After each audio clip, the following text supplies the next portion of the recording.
In this video, I'm going to start a series called The Founding Fathers. And this series is going to do what David Barton did not do. I liked a lot of what he said, but the thing was, he kept snipping off this here and that there, and he was putting things together that I don't think he should have done. I, on the other hand, am going to read the entire documents to you from front to back.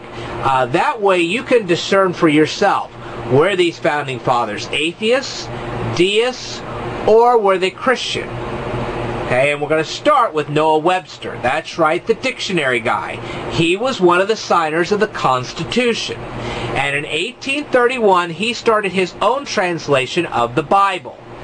When he finished his translation, he then therefore wrote this preface, which I'm going to read to you word for word, the entire thing, and then he published this Bible and had it put in every schoolroom across the nation. That was no small feat. The language of the Bible has no inconsiderable influence in forming and preserving our national language. On this account, the language of the common version ought to be correct in grammatical construction, and in the English version of the sacred scriptures now in general use was first published in the year 1611 in the reign of James I. Although the translators made many alterations in the language of former versions, yet no small part of the language is the same as that of the versions made in the reign of Queen Elizabeth. In the present version, the language is, in general, correct and perspicuous. Don't ask me what that means, because I have no idea. The genuine popular English of Saxon origin, peculiarly adapted it to the subjects, and in many passages uniting sublimity with beautiful simplicity. In my view, the general style of the version ought not to be altered. But in the lapse of 2 or 3 centuries, changes have taken place which, in particular passages, impair the beauty, in others obscure the sense of the original languages. Some words have fallen into disuse, and the signification of others, in current popular use is not the same now as it was when they were introduced into the version. The effect of these changes is that some words are not understood by common readers who have no access to commentaries and who will always compose a greater proportion of readers, while other words, being now used in a sense different from that which they had when the translation was made, present a wrong signification or false ideas.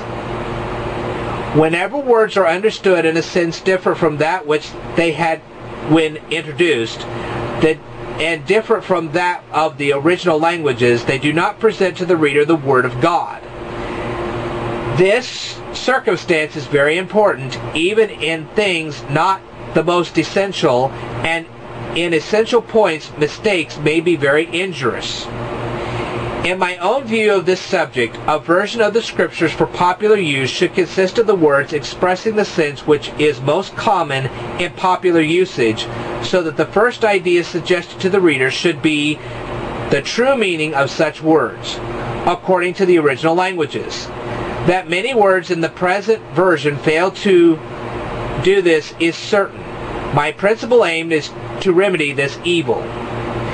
The inaccuracies in grammar, such as which for who, his for its, shall for will, should for would, and others, are very numerous in the present version.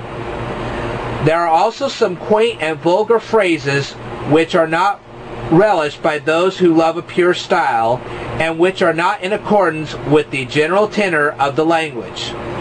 To these may be added many words and phrases very offensive to delicacy and even to decency. In the opinion of all persons with whom I have conversed on this subject, such words and phrases ought not to be retained in the version.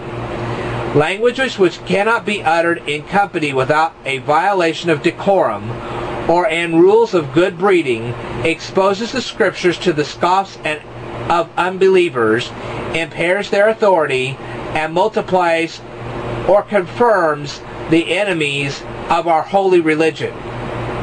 These considerations, with the approbation of respectable men, the friends of religion, and the good judges of this subject, have induced me to undertake the task of revising the language of the common version of the Scriptures, and of presenting to the public an edition with such amendments as will better express the true sense of the original languages and remove objections to particular parts of phraseology.